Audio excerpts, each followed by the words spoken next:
Agora a gente vai começar a falar sobre teste de hipóteses para duas populações.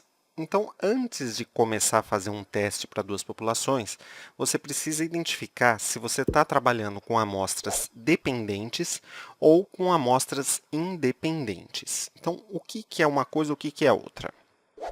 As amostras são independentes quando os elementos de uma amostra não se relacionam com os elementos da outra amostra.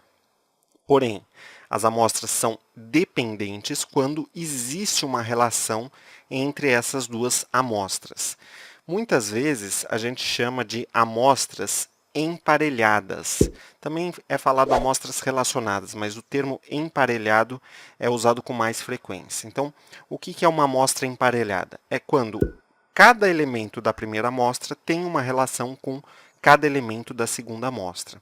Então, por exemplo, se você faz uma pesquisa, vamos pegar exatamente esse exemplo aqui. Você pegou uma amostra de 4 pessoas. Aí depois você foi lá e fez, num segundo momento, uma pesquisa e pegou uma amostra de 7 pessoas. Então você perceba que os 4 elementos da primeira pesquisa não se relacionam com os 7 elementos da segunda pesquisa. Mesmo porque eu poderia ter 4 indivíduos aqui e outras pessoas completamente diferentes dessas 4 aqui. Então, eu tenho indivíduos diferentes, vamos chamar, em vez de amostra 1 e amostra 2, antes e depois. Antes eu tenho indivíduos, depois eu tenho outros indivíduos e são indivíduos diferentes, ou seja, não há uma relação entre eles. Mas, se você está fazendo uma amostra, por exemplo, você pega 4 indivíduos e testa, por exemplo, o tempo que esses indivíduos demoram para executar uma determinada tarefa.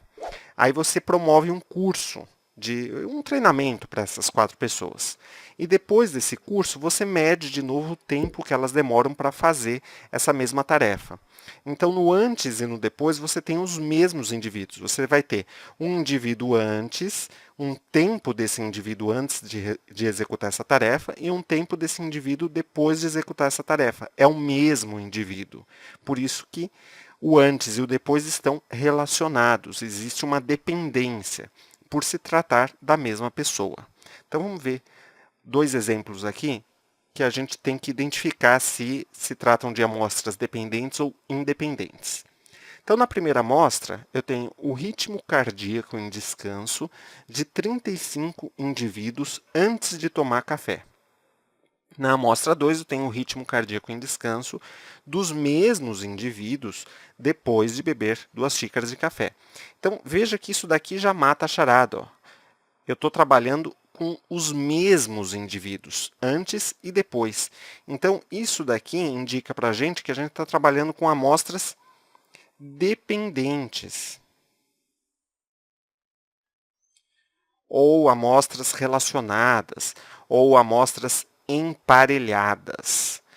Já nesse segundo caso, eu tenho aqui na amostra 1 nota para 35 estudantes de estatística e na amostra 2 nota de teste para 42 estudantes de biologia que não estudam estatística.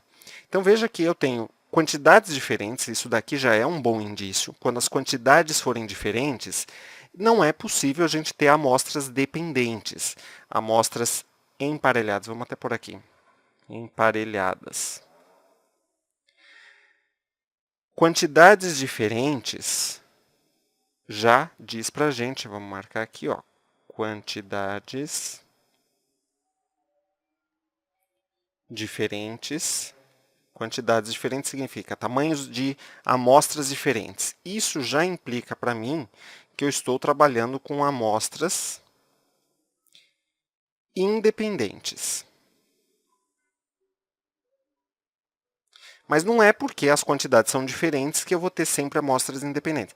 Eu posso ter quantidades iguais com amostras dependentes ou quantidades iguais com amostras independentes. Então, por exemplo, vamos supor que aqui fossem 42 estudantes de biologia que não estudam estatística. Imagina que aqui também fosse 42.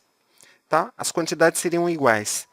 Porém, as amostras continuariam sendo independentes. Por que disso?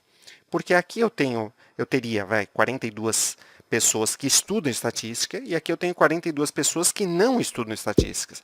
Ou seja, são 42 pessoas aqui e outras 42 pessoas aqui. São 42 pessoas nesse segundo grupo diferentes das 42 pessoas desse primeiro grupo.